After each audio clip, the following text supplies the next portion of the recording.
Hi guys, welcome back. It's Mrs. Webb here. I wanted to spend a little time today talking to you guys about relative motion.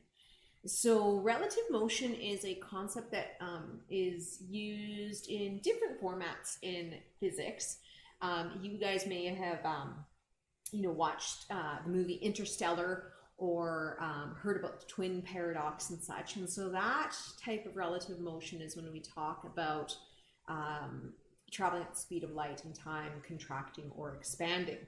In this case, what we're doing is we're looking at relative motion in terms of things that we have observed in everyday life. Just, walking around the streets and seeing people getting on the bus, or being at the airport and watching people on moving sidewalks, or swimming across a river, right? So it all has to do with, for the most part, two-dimensional vectors. So this is kind of carrying on with what we were doing previously when we were talking about X and Y components.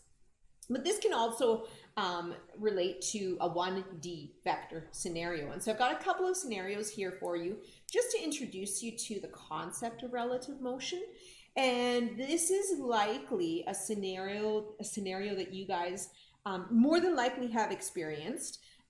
This day and age, most people have been at the airport and have traveled via plane somewhere, whether nearby or far away. And if you are at the airport, what you'll notice a lot of times is there are those moving sidewalks. Now, if you haven't been to the airport, for all of these examples of the moving sidewalk, you can really just substitute an escalator in place of the moving sidewalk. So you can think of being at the mall and moving along an escalator in place of the moving sidewalk at the airport. So either of those scenarios work. In the first scenario I'm giving you, we have somebody, a weary traveler, that decides to take the moving sidewalk. They roll themselves onto it, and once they get onto the moving sidewalk, they just stop and they take a break, and they let the sidewalk do the work for them. The sidewalk carries them along and eventually deposits them at the other side of the moving sidewalk. So my question to you guys is, are you standing still? Or are you moving? And the answer is, it's kind of an open-ended answer. The answer is no and yes. No, you are not standing still, and yes, you are standing still. Now, the thing is, we have to frame this question about are you moving? We have to frame it relative to the perspective of the observer. So in this case, what I mean by saying relative to the perspective of the observer is that from my perspective as the weary traveler, or from your perspective as the weary traveler, or the person moving on the escalator up to the second floor, you have decided to stand still, right? So according to you, from your perspective, you're not moving. You're stationary. Your legs aren't carrying you anywhere, right? You've got a rate of motion equal to 0 meters per second. Now, if somebody is sitting over at gate 21 and they're watching you coming toward the moving sidewalk, or somebody is over at the cosmetics counter in the mall and they're watching you get onto the escalator, they're going to observe you moving at a specific rate. They're going to see you actually moving, because they're not going to see, your legs are covered by the moving sidewalk or by the escalator. So they see you traveling from one end to the other at a particular rate. Now, what I want you guys to think about, and actually before I go on to that, so with the perspective of the person at gate 22 or the perspective of the person at the cosmetics counter, they do see you moving. Whereas from your perspective, you are standing still, you're stationary, you're not going anywhere. So it's kind of one of those questions where there's a no and a yes answer depending on who is doing the observing. Now, what I want you to remember is this: when we talk about the resultant vector, a resultant vector is always equal to the sum of the individual vectors. And we've done a lot of drawing tip to tail vector diagrams, right? So if we sum all of those vectors that we're attaching tip to tail, tip to tail, tip to tail, what results from all of those vectors, from summing all of those vectors together, what results is the resultant vector, right? And so in this scenario, I have myself, me, my velocity. I'm stationary, I'm not moving anywhere, so there's no vector arrow, right? The magnitude of this vector arrow is 0. And I'm standing on top of this sidewalk. And the sidewalk does have a velocity. It's moving, you know, right at a specific rate. Maybe we can say, you know, 2.5 meters per second. So this V from me is going to sum onto the velocity from the sidewalk. And what results from the summation of those two vectors is what we call the ground vector, my red arrow here. And the ground vector is always going to be from the perspective of the observer. So in this case, from the perspective of the person sitting at gate 21, watching me move along the moving sidewalk, or from the perspective of the person at the cosmetics counter. So according to me, from my perspective, I'm moving at 0 meters per second because I'm standing still. My legs are not carrying me anywhere. With respect to the person on the ground or at gate 21 or at the cosmetics counter, they're seeing me move at the exact same velocity as the sidewalk or the escalator, right? Because I'm summing each of these individual vectors to create the vector, the velocity vector that that person is observing. Okay, so take that, take a minute to let that sink in. Pause the video if you need to, because this, like I said earlier, relative motion tends to bend people's minds in strange and mysterious ways. So take a moment to let that sink in. Scenario 2 is the exact same setup, moving sidewalk, escalator. Only difference now is that instead of you standing still, you're in a rush. You need to get to your gate because your plane is going to take off, or you need to get up to that second floor because the sale is about to end, or what have you, right? And so you, as you move on to the escalator or as you move on to the moving sidewalk, you're moving at a velocity of 2.0 meters per second forward, right? So your legs are carrying you in a very brisk manner in order to get to your destination.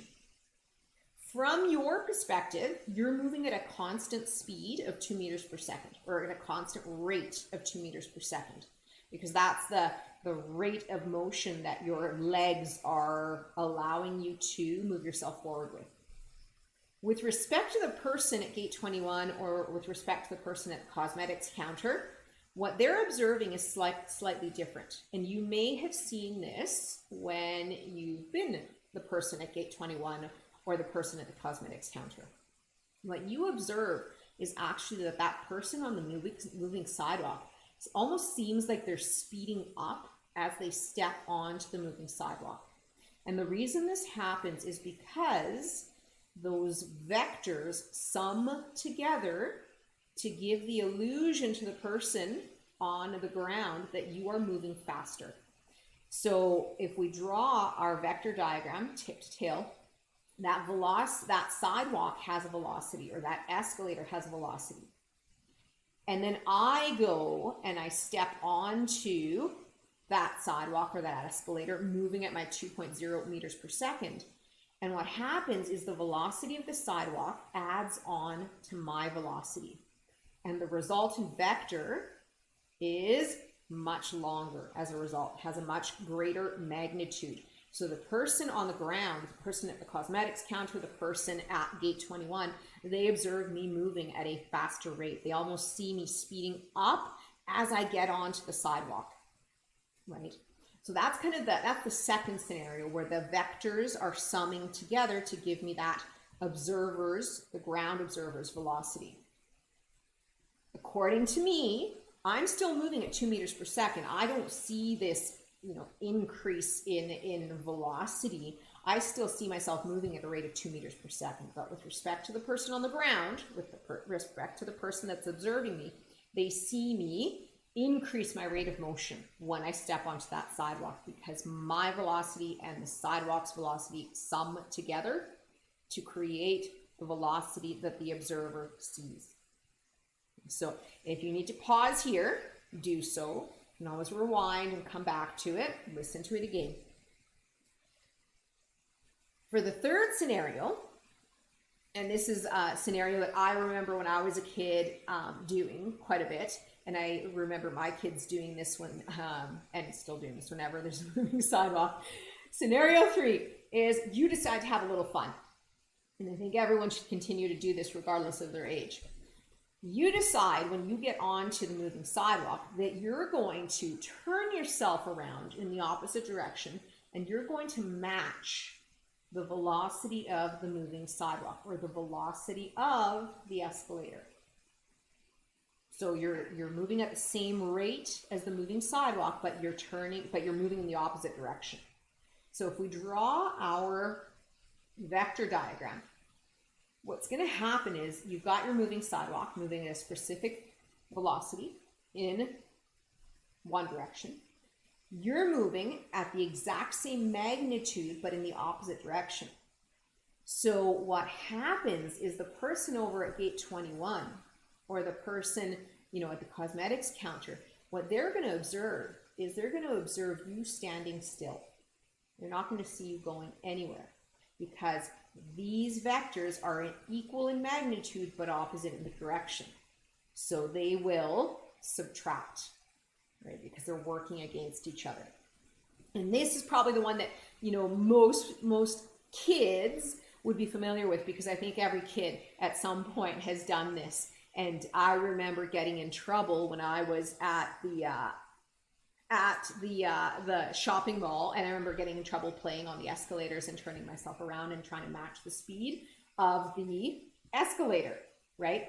With my perspective, I'm moving pretty quick. When I get off of that escalator, I'm kind of out of breath a little bit. I feel like I've been working fairly hard.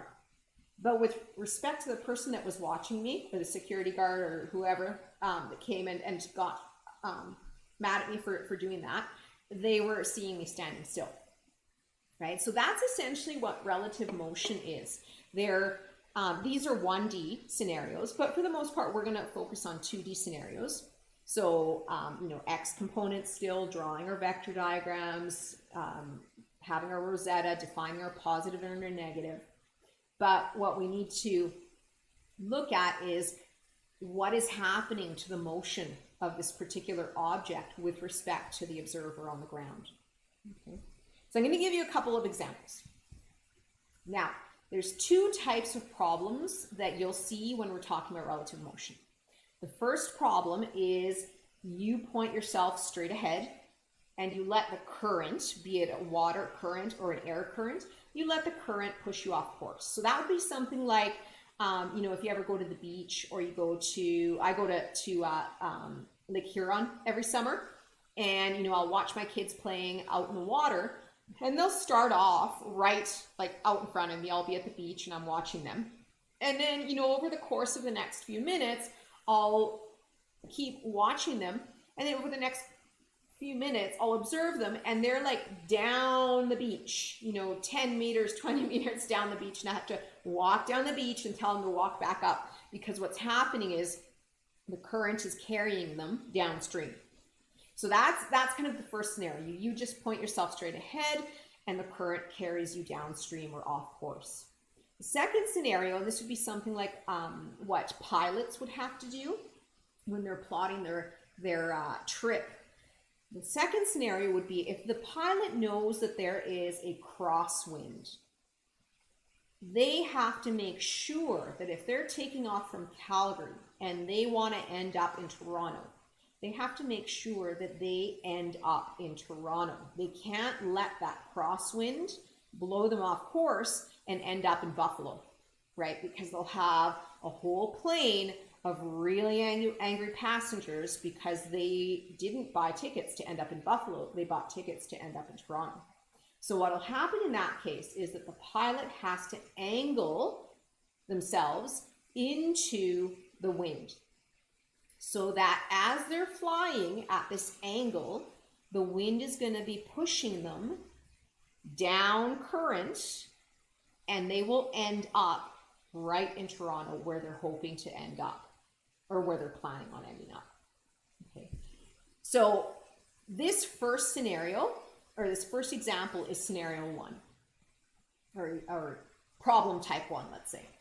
We've got a motorboat. They travel at 4 meters per second east. There is a cross current of 3.0 meters per second north. And we want to find a couple of things. We want to find what is the velocity with respect to an observer on the shore that's watching the boat go by, or that's watching the boat cross the river.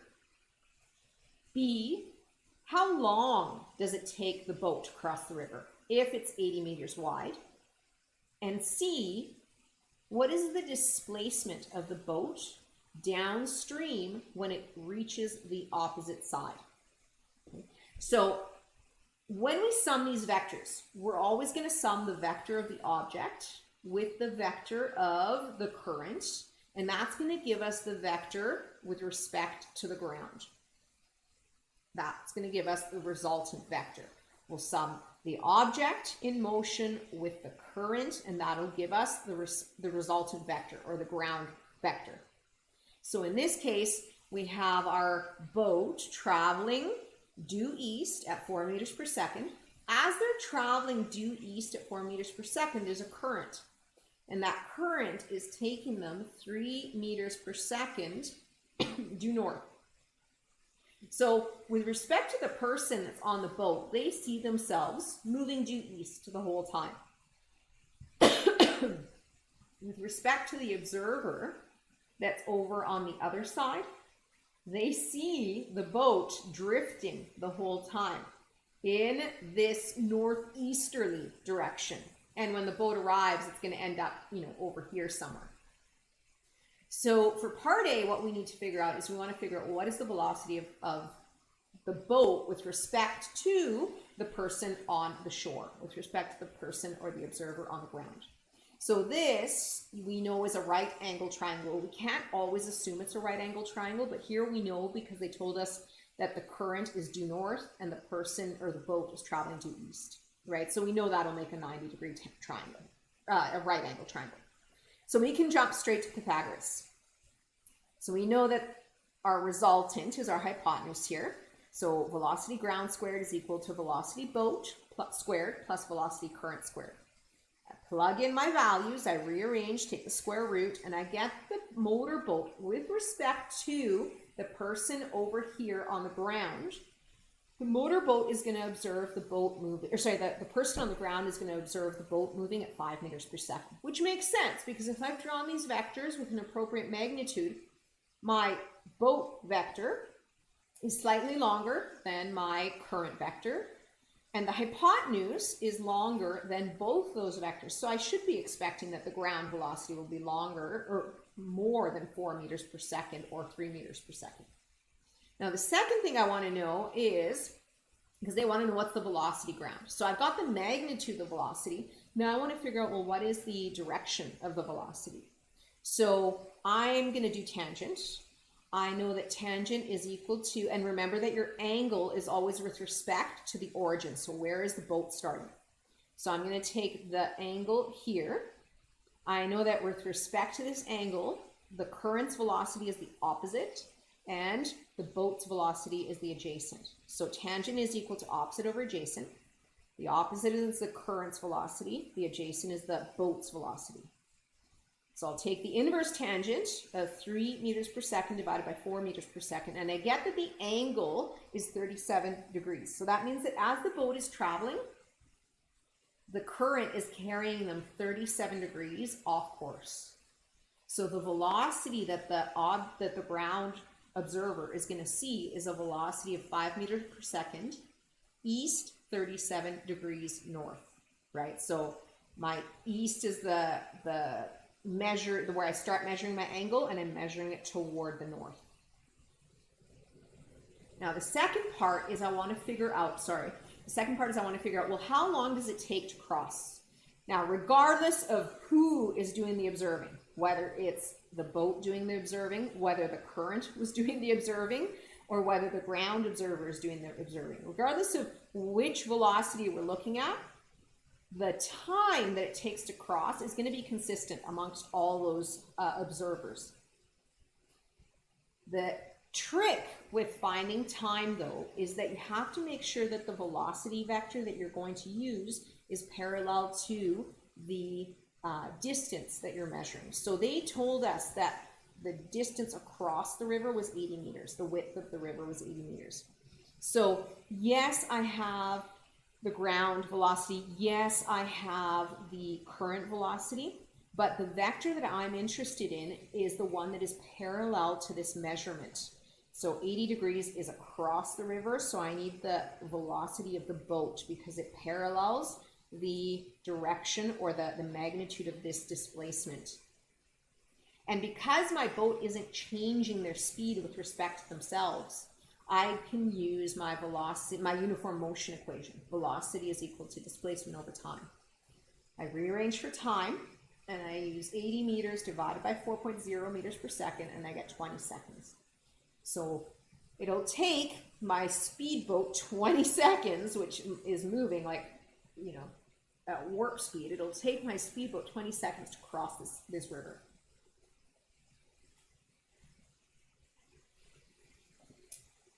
The final question is asking, well, how far downstream will the boat end up?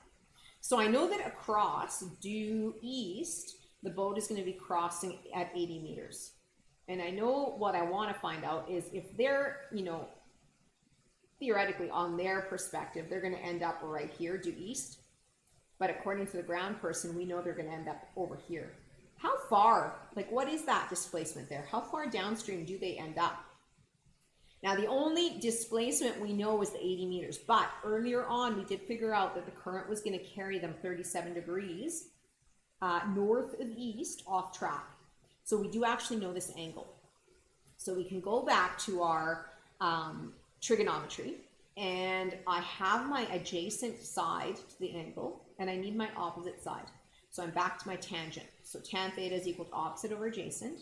The opposite side to the 37 degrees is my displacement downstream, and the adjacent is my displacement of the boat. So I rearrange my formula, plug in tan 37 times 80 meters, and I get that I end up 60 meters north, or 60 meters downstream. 60 meters north probably is more correct, so I'm in Rosetta, because or as the current has carried me downstream. Okay, so that's how far off course I end up. Now that's the first example. If this was an airplane, you know, you'd have a lot of unhappy travelers because they're ending up downstream, and it means they have to hike back over here to where they were expecting to end up. The second type of problem is we have a plane that flies 800 kilometers per hour north in the air. There's a crosswind that moves at 42.0 kilometers per hour, 30 degrees south of east. And we want to find, because obviously the plane wants to end up due north at their destination, we want to find at what direction must the airplane point itself in order to end up due north. So they fly 800 kilometers per hour north in the air. That's with respect to the person on the ground. That's what the tower at the airport, ground control, is observing them do. 800 kilometers per hour due north. So that means, remember that your ground is always your resultant. So that means that the direction of the plane, if this is my current is going to push me back toward the resultant, the tip of the resultant. So that means that if the current is pushing me back toward the tip of the resultant, my plane has to be angling themselves in this northwesterly direction, so that as they're flying in this direction, the current is pushing them back due north, so that they end up, you know, in Edmonton, where they want to go. The object is always your vector 1, and the current is always your vector 2. The ground is always your resultant, the sum of the object plus the current. Okay. So in this case, obviously we don't have a right angle triangle. So we need to look at it in terms of components. So I set up, just like we were doing when we learned about components, I set up my X column and my Y column. In the margin here, I've got each of my vectors. So I've got my plane's velocity, my crosswind velocity, and my ground velocity. Now there's a bit of a difference here because I actually know what my ground velocity is. I know that my ground velocity, that this particular vector, according to the tower, they're going to see the plane coming in at a velocity of 800 kilometers per hour due north. So that means that the y component of this vector, of the summation vector, is going to be 800 kilometers per hour in the positive direction based on my Rosetta. So there is no x component to this resultant vector. Now, I know that the crosswind was flowing in this southeasterly direction at an angle of 30 degrees south of east. I know that it had a magnitude of 42 kilometers per hour, so I can find the x component and I can find the y, right? Here's my angle. The x is adjacent to the angle, and I know the hypotenuse. So that's the cosine. So I'm going to take the 42.0 kilometers per hour times cosine 30, and I got 36.37067 kilometers per hour. Now the x is pointing in the positive direction, so I'm going to insert a positive sign. The y is opposite my 30 degrees, which means sine. So I'll take my 42 kilometers per hour times sine 30, and that gives me 21 kilometers per hour. My y points due south, which is negative, so I insert my negative sign. Now, I don't know any information for the plane's velocity. So what I need to figure out is, I know that the sum of the x components will give me a 0 kilometer per hour velocity in the x direction. And I know the x component of this crosswind. So that means that the sum of the x vectors minus the x component of the crosswind will give me the x component of the plane. So the x component of the plane must be negative 36.37067 kilometers per hour, because that means that if I sum this value, this x component, with this x component, I will end up with a summed x component of 0 kilometers per hour.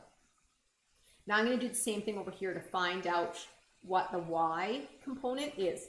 And sorry, I should remove these. They're not the summation. Or no, it is the summation. Sorry. Good. Excuse me. So I want to figure out what is the y component of the plane. I know that the sum of the y components has to add up to 800 kilometers per hour. And I know that the y component of the crosswind is minus 21 kilometers per hour. So in order to figure out the y component of the plane, I need to take the sum of the y components minus 21 kilometers per hour. And that gives me positive 821 kilometers per hour. And this, if I verify it, 821 kilometers per hour minus or plus minus 21 kilometers per hour, that gives me 800 kilometers per hour. So now that I've got the x and the y component for the plane, now I can figure out the velocity of the plane.